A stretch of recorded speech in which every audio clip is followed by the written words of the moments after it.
தமிழராட்சி பார்த்துட்டு இருக்க எல்லாருக்குமே வணக்கம். சீமான் அவர்களுக்கும் சாட்டை துரைமுருகன் அவர்களுக்கும் என்ன பிரச்சனை? ஏன் சாட்டை துரைமுருகன் அந்த போஸ்ட்டை போட்டு அவரோட ட்விட்டர் அக்கௌண்ட்டில் பின் பண்ணி வச்சிருக்காரு அப்படின்ற கேள்விகள்லாம் நம்ம பக்கம் வந்திருக்கு அப்படின்னு நம்ம சொல்லலாம்.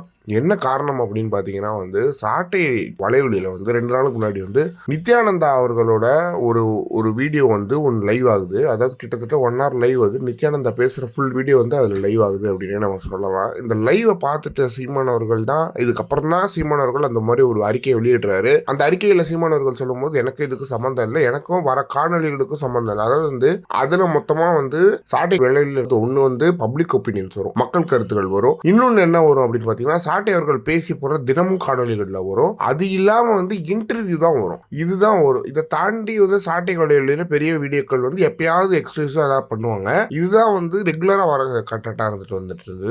இப்போ திடீர்னு நித்யானந்த வீடியோக்கள் வரும்போது சீமான் அவர்கள் இதுக்கும் எனக்கும் எந்த சம்பந்தம் இல்லை அப்படின்ற மாதிரி போடுறாரு. போட்ட கொஞ்ச நேரத்துல சீமான் அவர்கள் போட்ட கொஞ்ச நேரத்துல சாட்டை அவர்கள் டிபியை மாத்திட்டாரு. டிபியில சீமான் அவர்களும் சாட்டை அவர்களும் இருந்த காணொலியை மாத்திட்டு கையை தூக்கிட்டு நிக்கிற மாதிரியான ஒரு புகைப்படத்தை மாத்துறாரு. இதனால ஒரு சின்ன ஒரு சலசலப்பு நாம் தமிழர் கட்சி உறவுகளிடையே ஏற்படுது. இது என்ன காரணம் அப்படின்னு பாத்தீங்கன்னா நித்யானந்தா அவர்களோட வீடியோவை ப்ரொமோஷனுக்காக போட்டாங்க அப்படின்ற மாதிரியான விஷயங்கள்லாம் வந்திருக்கு. அதாவது இப்போ ஒரு சேனல் இருக்கு அப்படின்னா அந்த சேனலை அப்ரோச் பண்றாங்க நித்யானந்தா சைட்ல இருந்து. அதாவது நீங்க இந்த வீடியோ எனக்கு போடுங்க, உங்களுக்கான பேமெண்ட்டை கொடுத்துருவோம். இது 1 hour லைவ். இது நம்மளோட லைவ் கிடையாது, யாரோ கொடுக்குற லைவ் நம்ம லிங்கை கொடுத்து நம்ம போடுற மாதிரி வருது. எனவே அதை போட்டாங்க. இதுதான் இஷ்யூவா இருந்திருக்கு. அதாவது ப்ரொமோஷன் வீடியோ தான் தவிர இதுக்கும் சாட்டைக்குமே எந்த சம்பந்தமே கிடையாது. எனவே இதுக்கும் சாட்டைக்கும் சம்பந்தம் இருக்குன்னு சொல்லிட்டு எல்லா இடத்துலயும் பேச தொடங்கின அப்புறம் சீமான் அவர்கள் இந்த அறிக்கை வெளியிட்டு இருக்காங்க அப்படின்றது இது ஒரு சின்ன மிஸ்கம்யூனிகேஷன் தான். இது கொஞ்ச நாள்ல சரியாயிடும் அப்படின்றது எந்த ஒரு மாற்றமே கிடையாது. இதை பத்தி நீங்க என்ன நினைக்கிறீங்க அப்படின்றது மறக்காம கமெண்ட் பாக்ஸ்ல சொல்லுங்க.